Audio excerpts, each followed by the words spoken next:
ഇതാണ് നമ്മളുടെ ഗുഹാക്ഷേത്രം. ഞങ്ങൾ പോകുന്ന പുതിയ ഒരു ടെമ്പിളാണിത്.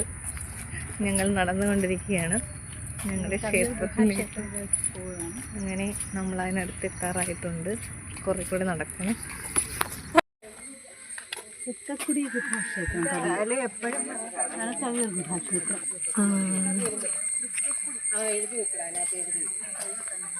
അല്ല അടിച്ചിടങ്ങനെ ടൈപ്പ് ചെയ്തോ.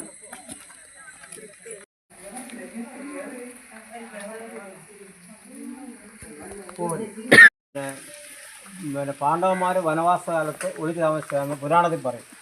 അപ്പോൾ അവർ ഒളിച്ചു താമസിച്ചപ്പോൾ ഹനുമാൻ വന്ന് കോഴിയുടെ രൂപത്തിൽ കോഴി പോയപ്പോൾ അവർ ഇട്ടേച്ച് പോയി എന്നൊക്കെ പറയും. അല്ലാതെ പറഞ്ഞാൽ ഇത് പല്ലവ രാജാക്കന്മാരുടെ കാലത്ത് മഹേന്ദ്രൻ എന്ന രാജാവ് ഉണ്ടാക്കിച്ചതും ബുദ്ധ സന്യാസിമാർക്ക് തപസ്സരിക്കാൻ വേണ്ടി ഉണ്ടാക്കിയത്. ഇതിനകത്ത് ഈ ശിവലിംഗം തുറക്കാവുന്നതാണ്. ശിവലിംഗം 3 കല്ലിൽ മിറ്റിൽ പോലുള്ള ചെറിയ കല്ലിലാണ് ഉറപ്പിച്ചിരിക്കുന്നത്. അത് പ്രത്യേക ആംഗിൾ തിരിച്ചു കഴിയുമ്പോൾ തുറക്കും. തുറന്നു കഴിഞ്ഞാൽ അതിനകത്ത് ഗുഹയ്ക്കകത്ത് ഇറങ്ങാം. ഇതിനകത്ത് ഗുഹയുണ്ട്. അടുത്ത ഹനുമാൻ്റെ അമ്പലം വരെ ഗുഹയുണ്ട്. അതേപോലെ തന്നെ ഇതിനകത്ത് 24 മുറികളുണ്ട്. കല്ലുകൊണ്ടുള്ള കട്ടിലെ പാത്രങ്ങൾ ഒക്കെ ഇതിനകത്ത് കിടപ്പുണ്ട്. ഒരു 40 വർഷം മുമ്പ് ഓപ്പൺ ആയിരുന്നു. ഒരാളിറങ്ങി മരിച്ച് പിന്നാണ് ഇത് അടച്ചിരിക്കുന്നത്. അപ്പോൾ അങ്ങനെ അതിൻ്റെ ഇതെല്ലാം മേളിൽ കൊത്തി വെച്ചിട്ടുണ്ട്. ഈ പഴയ ലിപിയിൽ വട്ടെഴുത്ത് രീതിയിൽ കൊത്തി വെച്ചിട്ടുണ്ട്. അത് വായിച്ച് നോക്കിയാൽ അതേ രീതിയിൽ തിരിച്ചിലേ തുറക്കത്തുള്ളൂ. ഈ ശിവലിംഗം തുറന്നു കഴിയുമ്പോൾ അതിനകത്ത് പടിയുണ്ട്. പടി ഇറങ്ങി ഗുഹയ്ക്കകത്ത് ഇറങ്ങി നടന്നു പോകാനുള്ള ഇതുണ്ട്. പിന്നെ 24 മുറികളുണ്ട് അതിനകത്ത്.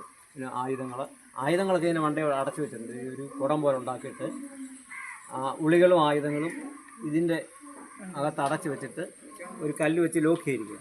അത് ക്രൈം വെള്ളം ഒക്കെ എടുക്കുക. അത് എല്ലാം അവിടെ എഴുതി വെച്ചിട്ടുണ്ട് പഴയ ലിപി. പാറടങ്ങ സൈഡിൽ.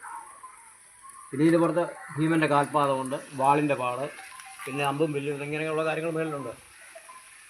അതിപ്പോൾ മഴയൊക്കെയാണ് നിങ്ങൾക്ക് കയറാൻ പറ്റും. അങ്ങനെ സൈഡിൽ കൂടെ വേണം കയറിപ്പോൾ.